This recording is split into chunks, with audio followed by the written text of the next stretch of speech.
Hello guys! Magandang hapon sa inyong lahat. This is your guest, Mama Sagri Channel, a faith healer, also matarider. So ngayong hapon na to, tignan natin nagsabihin sa iyo ng ating mga gabay. So this is our Archangel Michael messages for the sign of Gemini. So Gemini, welcome sa my channel. Ano kayang messages, advices, and spirit guides ang ating masasaga for today's video? Kanino kayang energy or kaganapan sa buhay ng mga Gemini ang ating mga hagilap? So guys, this reading is a reading lamang hindi lahat makaka-resonate. Kunin lamang po ang makaka-relate sa inyo. And comment down below kung kaninong energy ang ating nasagap. And of course, don't forget to like and subscribe my channel. And notification bell for more videos up there. Kasi maraming salamat po sa mga walang sawang pagsuporta sa aking channel, lalong-lalo na ang hindi nag-i-skip ng ads na way pagpalain kayo ng Diyos at may kapalisiksik liglig na guumapaw na biyayang manumbalik sa inyo. So let's see guys, what is the messages advice ng ating angel spirit for the sign of Gemini? Let's see and watch this.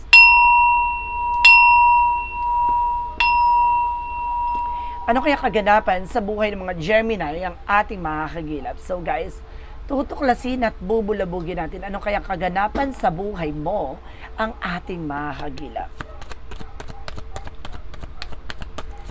Angel Spirit, let's give me information po. There is a detach from this situation.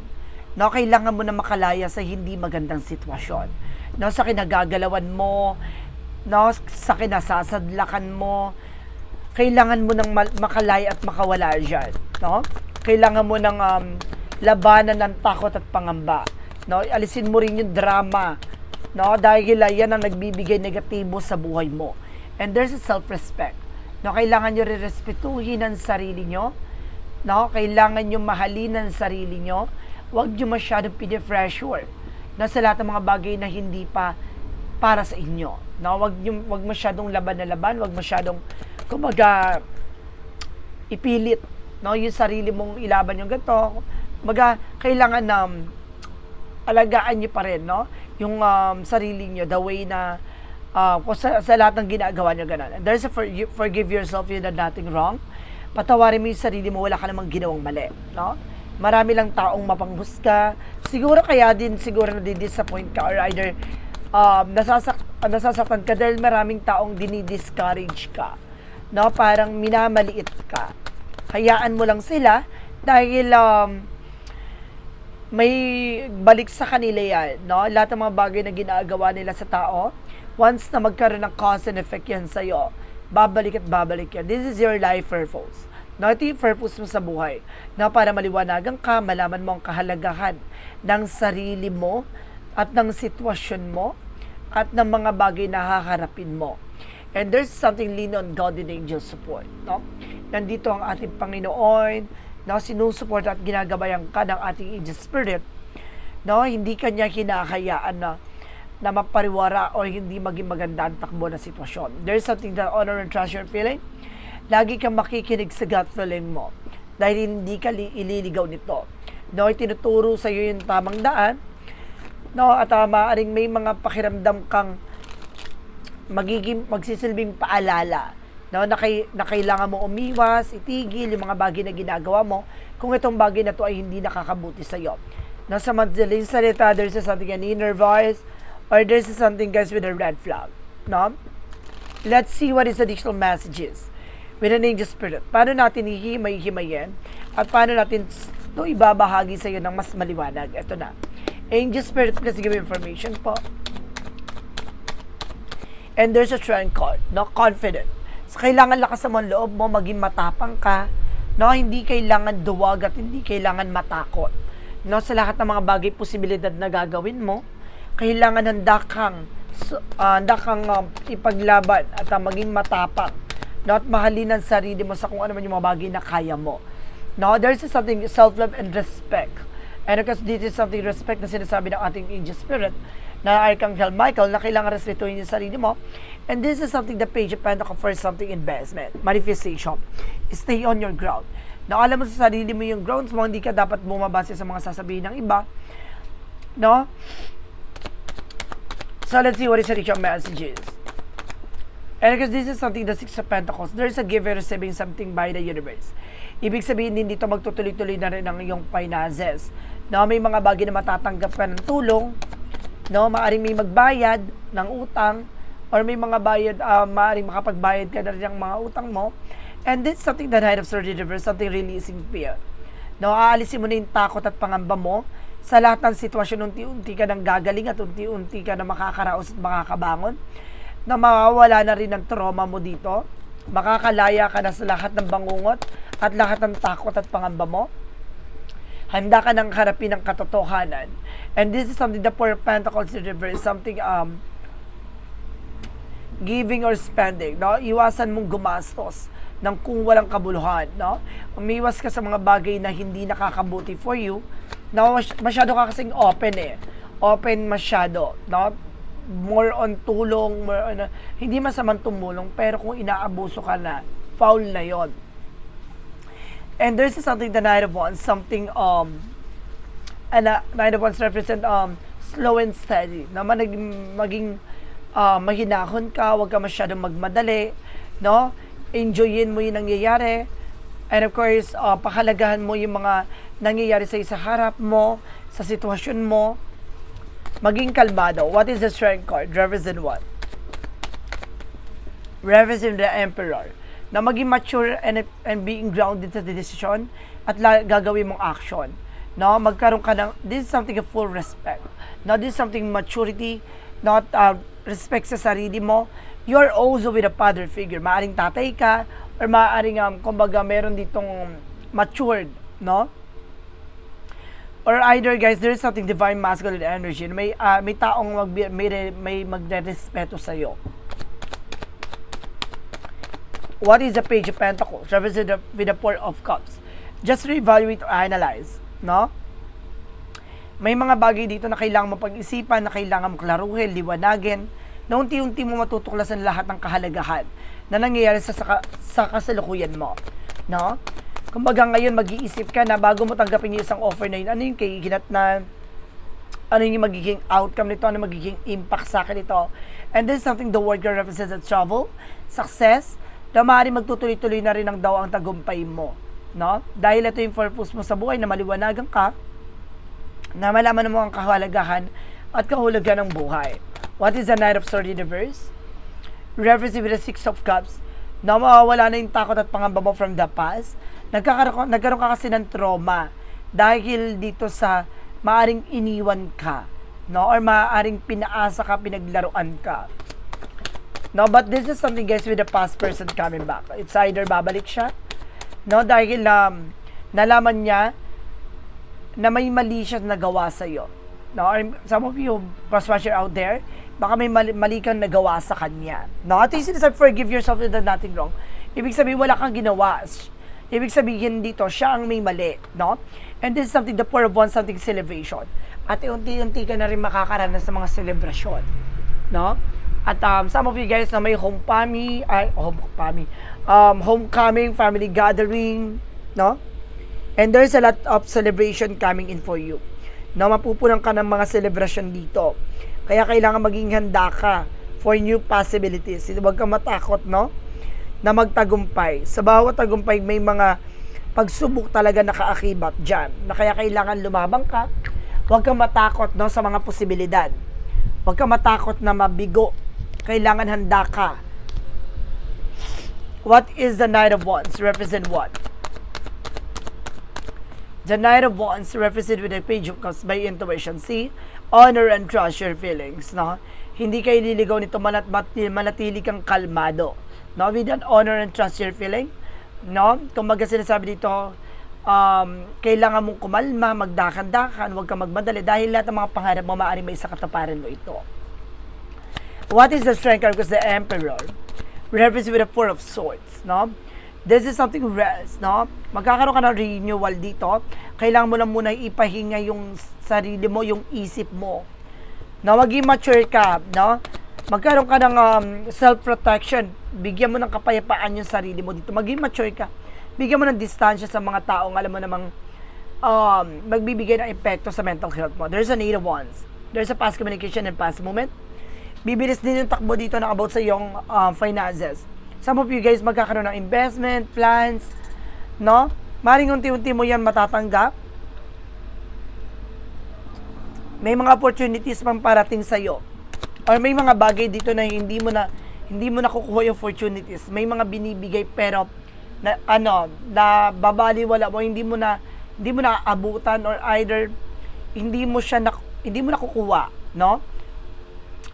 Kumaga maraming eksena pero bibilis yung takbo na to kasi may mga bagay na para sa'yo talaga. And there's 7 of Wands that you are being protected. Protektado ka ng ating angel spirit dito with something, kailangan mo raw mag-set ng boundaries dito para hindi ka napapasok ng kahit anong negative. Iwasan mo yung gastos, guys, ha. Malaking factor dito sa reading mo, yung kung ano-ano yung pinagbibili mo. Yung luho, yung bisyo, or something, ano man yan, alisin mo muna. What is the Knight of Swords in reverse and the Six of Cups? Represent with the Knight of Pentacles. Being practical, see? Maging practical ka, no? Maging practical and secure ka pagdating sa pinaghirapan mo, no? Mag-commit ka, you're being grounded dapat. Kailangan mo haba ng pasensya mo kapag may gusto kang bilhin, pag-ipunan mo, no? Iwasan mong gumasa sa mga walang kabuluhan. And there's an Ace of Swords with a breakthrough. Magtatagumpay ka. There's something in new insight. Maraming pasilip dito na maaring magbukas ng pintuan sa iyo para magkaroon ka ng panibagong eksena. Now, some of you guys know there's something dealing with the Taurus and dealing with Aries. Okay. Let's see what is the real messages. Aries or Leo, Sagittarius, yan, okay. What is the Knight of Wands that requires the Page of Cups? There's a Three of Wands. There's a waiting for ship na may hinihintay kang resulta dito. May hinihintay kang trouble. Now, there's a waiting for ship, naghihintay ka ng resulta, naghihintay ka ng travel, or something, documents, na maaaring magkaroon na ng expansion and progress dito sa hinihintay mo. So, let's see what is additional messages when I name just spirit for overall outcome. There's a Three of Cups for happiness, celebrations, na maging mature ka pagdating sa mga celebration. Mali at talaga mo yung sarili mo dito, no? And there is a Hermit card with soul searching. No? May mga bagay na hinahanap ka sa sarili mo. No? Kaya parang namimiss mo yung opportunities. Parang may gusto ka pang gawin. Na may gusto ka pang marating, may gusto ka pang patunayan. Ganon. No? Kung baga sinasabi sa'yo dito na gusto mo makapag-isa, gusto mong hanapin yung sarili mo. Ganon. And this is something, the Five of Swords in reverse, something a fair fight. Na magiging patas ang laban dito at magkakaroon ka ng kapayapaan. Kasi you are being protected, no? Protektado ka na sa lahat ng eksena. Sino man yung mga taong uaahas sa'yo, maaaring protektado ka na. And there's a Knight of Swords in reverse, because the Six of Cups, because the Knight of Pentacles, represented with the Five of Wands. No? Itong ex na to, there's something coming back. Pero ang pagbabalik niya, hindi siya makakabuti. No? Pagdadala siya ng problema. No? Kaya kailangan marunong kang dumistansya, pakawalan yan. Kung may mga tanong kayo, kung makakaalis ba kayo international, there's a possible yes. No? Kung babalik ba yung person mo, there's a possible yes. Nga lang, magkakaroon ng impact sa'yo, no? Kaya kailangan maging aware ka sa decision mo kung pababalikin mo pa ba to. There's a Four of Pentacles in reverse, the Four of Wands, or the Ace of Swords. Reference with the Nine of Pentacles with the blossoming. Maring lumago ang iyong finances, maging masagana basta maging wais ka sa pag-spend ng pera. No, nagkakaroon dito overspending, no, sa bisyo, luho, at yung pagtulong ng walang patid, no, na nakakalimutan mo na yung sarili mo. There's a Knight of Wands, Page of Cups, and the Three of Wands. Reference with the King of Wands. Look at the bigger picture. Lagi mo tinitignan daw ito yung magiging posibilidad. No, yung magiging outcome ng decision mo or actions mo.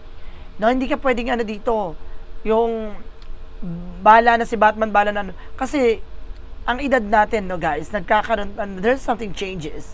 No, na mas lalo tayong tumatanda, ganyan, hindi naman tayo pabata. So, you need to secure yourself. No, kailangan pangalagaan, protection mo yung sarili mo. Na dahil maraming tao sa paligid mo na nagiging tamad din. Dahil din sa kagagawan mo. So, let's see what is the real messages. And there's something, there's something About sa finance with the selfish. With the Queen of Pentacles, sorry. There's something selfish. No? Kung magiging selfish man nang sasabihin doon, there's a possible na gawin muna ang gawin mo hanggang sa maging secure ka sa mga pinaghirapan mo. And there's a recovery. There's a Five of Pentacles in reverse, something recovery for financial loss. Hanggang sa makarecover ka na. Now, and this is something Magician for manifestation. Hanggang ma-manifest mo na yung mga pangarap mo. Yung mga kagustuhan mo makamit at makuha. Kasi may mga pangarap ka na binitawan dahil sa mga taong lubos mong pinagkatiwala at tinulungan. Pero at the end of the time, inabuso ka lamang. And this is something the High Priestess. For something a mystery. Marami pang bagay na nakatago sa likod nito. Unti-unti rin magliliwanag sa lahat ng bagay, kahulugan at pangyayari sa buhay mo. What is additional messages? And because this is something the star card for recovery and healing, some of you guys, no, makaka-recover ka rin from that. At makakalaya ka rin dyan sa bangungot na yan. At unti-unti mo na makukuha at makakamtan ng mga bagay pangarap mo sa buhay. What is additional messages? Na pagdating naman tayo sa love life, there's a Seven of Wands that, the Seven of Pentacles with a harvest moment. Magka-harvest ka rin dito. Na pagdating sa pagbuhay, pag-ibig, maging matalino at maging wais ka, no? Ibig sabihin dito, unti-unti ka nang babaguhin ng karanasan mo dahil din sa naging trauma mo, no, sa nakaraang karelasyon mo. And there's a Death card na binago mo yung sarili mo dito na nagsisimbolize for a dirt and river, no?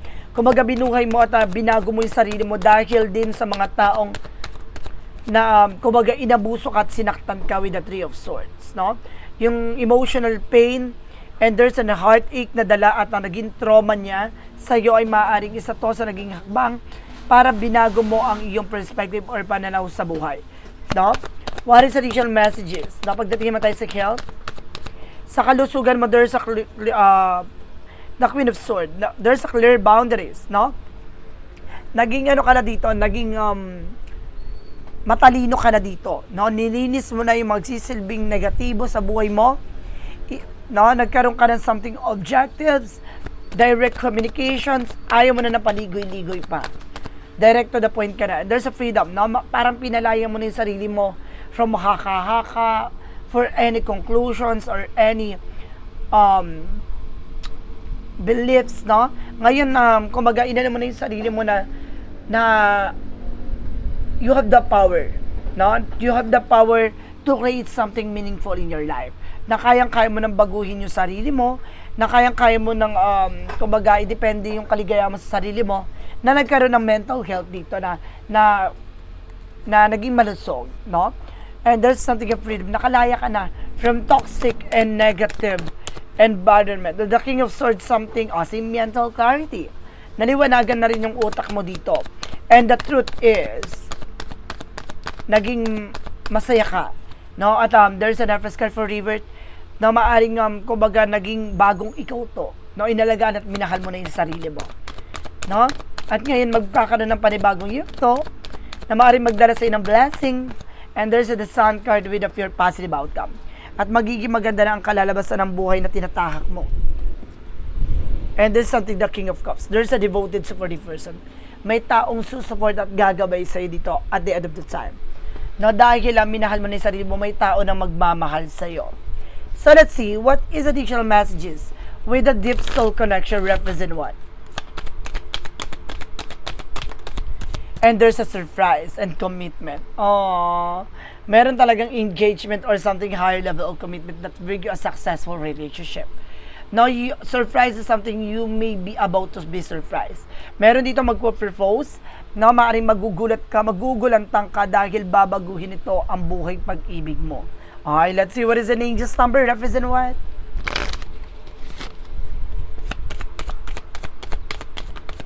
Angel's number represent with the 2626 with a soul connection. See?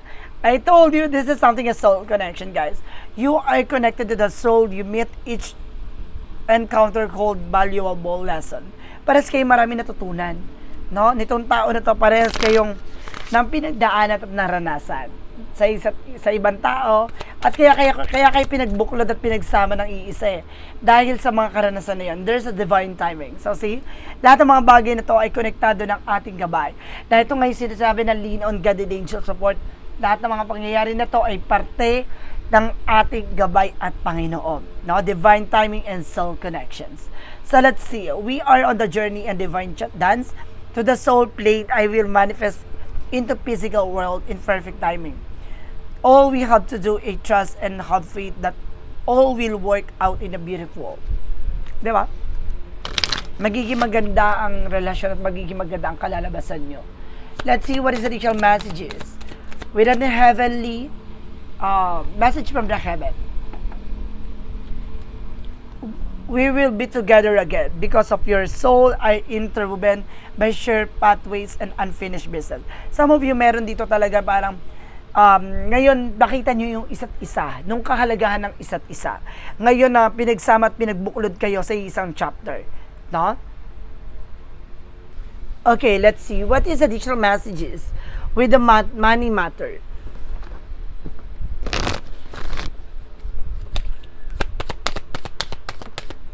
And this is something independence, managing money yourself, independence, guaranteed security. Don't spend on others. So see, ito yung sinasabi ko, magkaroon ka ng independent sa sarili mo, sa buhay mo, no? Magkaroon ka ng seguridad sa lahat ng mga bagay na pinaghirapan mo. Ito yung pinaka-pinupunto ng reading eh. No? Huwag ka masyado dumedepende sa ibang tao. Masyado mo nang kinulong yung sarili mo sa isang bagay na wala kang kasiguraduhan. No? Hanggang kaya hindi ka nag-grow. No? Ngayon, mahalin mo na yung sarili mo, respetuhin mo yung sarili mo. No? Let's see, there's something yes or no question, guys. No? There's a pick a card, yes or no. Pwede ka mag-question because we have a 1, 2, 3. Pumili ka ng number doon sa 1, 2, 3 na yun. Dahil ko sa inyo magsisilbing kasagot sa mga katanungan mo. So, mag-question ka na, guys. Sa isip mo, mag-ano ka na ng questions. And of course, guys, don't forget ha, comment down below kung ano yung number na napili nyo, no? Para at least alam natin kung ano yung mga hinaing nyo sa buhay. Charis. So, let's see, guys. Okay, with a 1, 2, 3, represent what? There's a number 1. There's a yes. Valuable experience is worth your time, Prophet. So, ito na, no? Parang nakita mo na yung totoong kahalagahan lahat ng mga bagay na pinaghirapan mo. No? Ano man yung mga bagay na naranasan mo, no? Deserve mo to yung mga bagay na nakakamtan mo ngayon.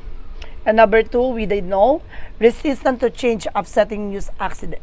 No? Ibig sabihin dito, parang ikaw yung naglagay mo sa sarili mong kapahamakan, no?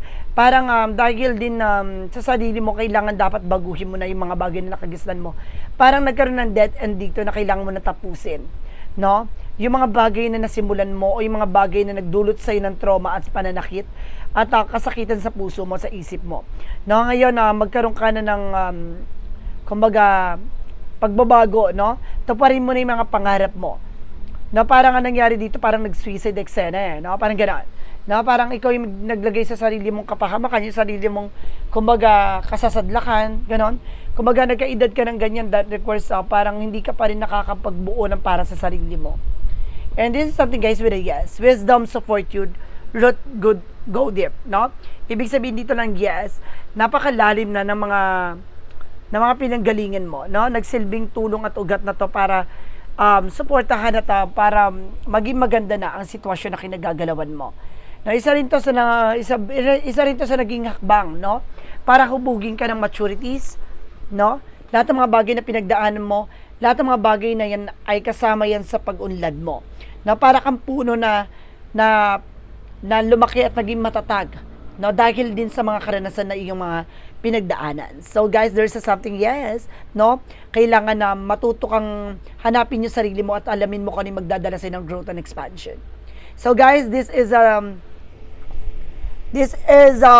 Archangel Michael messages for the sign of Gemini. So Gemini, maraming salamat po for this wonderful reading.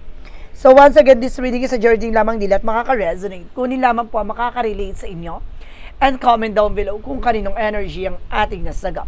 And of course, don't forget to like and subscribe my channel. And notification bell for more videos updates. Maraming salamat po sa mga walang sawang pagsuporta sa aking channel. Lalong-lalo na ang hindi nag-i-skip ng ads na way pagpalain kayo ng Diyos at may kapal.